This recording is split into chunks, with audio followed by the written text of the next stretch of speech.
Papasok na nga sa PBA ang isa na namang Chinese-based team para umano makabawi sa ginawa ng gilas sa kanila sa kasagsagan ng FIBA Asia Cup. Tila ba naging sumpa sa kanila yung ginawa natin na kitang-kita sa mukha ng mga ito na frustrated pa rin.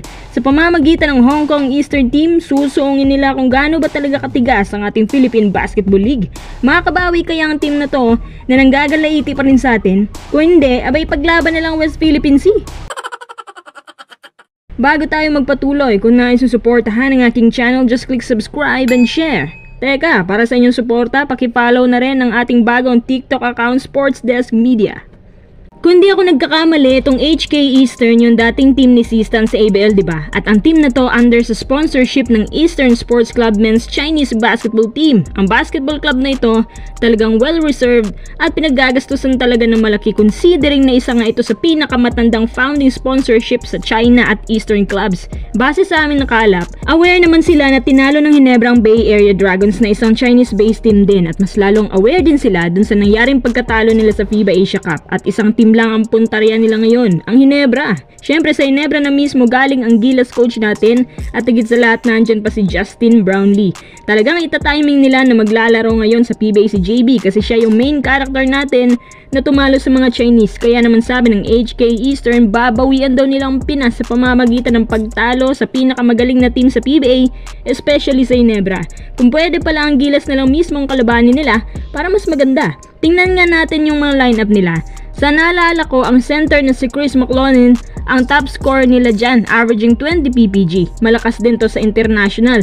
Tapos si Dominic Gilbert na kanilang small forward at Isaiah Eisendorf na isa ring small forward. Si number 8 naman na si Xu Wangchan ang pinakamatinig na point guard sa lahat ng locals, pati din pala si Oliver Xu.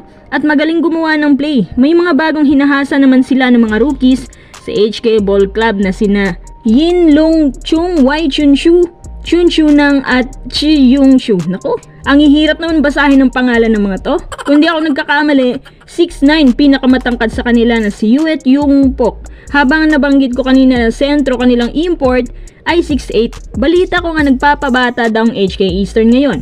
Pero wala sila masyadong tunog sa international competition. Kaya susubukan daw nila itong bagong core at isasalpak nila sa PBA. Para sa akin mga kuys, umuwi na lang sila kaagad. Bakit? Di hamak na mas magaling pang Bay Area Dragons sa kanila, with matching a Serbian coach pa na si Brian Gudjan. Pero natalo pa rin sa uli. Mas magaling din yung import ng Bay Area na si Powell at Nicholson na nagkaka-average ng almost 26 PPG sa international games. At mga versatile pa yun, pero wala pa rin sinabi. Siguro, tatalunin pa nila yung ibang teams gaya ng ginawa ng Bad noon na halos walang talo sa regular season, pero natalo pa rin si Game 7. Sabi pa ni Al Francis, walang ganito sa China. Yun pala West Philippine Sea ang kinuha. Hindi ko naman sinasabi na mahinang HK Eastern. Anong malay natin? Baka nagbago na. Hindi ko kasi masyadong masabi yung nilalaro nila. Anytime, pabago-bagong lineup nila. Hindi na masyadong matunog ngayon ang team na to sa internationals. Maliban sa mga main teams mula sa mainland China, ang sinasabi lang natin na sa palagay ko, kung bubuuin ng lakas, mas malakas talagang Bay Area Dragons. Kaso naubos lang kanilang budget kaya na-disband. Ito na raw yung team na babawi doon sa pagpapahiya sa FIBA Asia Cup dahil napahiya din sila sa sarili nilang home court. Pero tingin nyo mga kuys, makakaisa na kaya sila laban sa atin?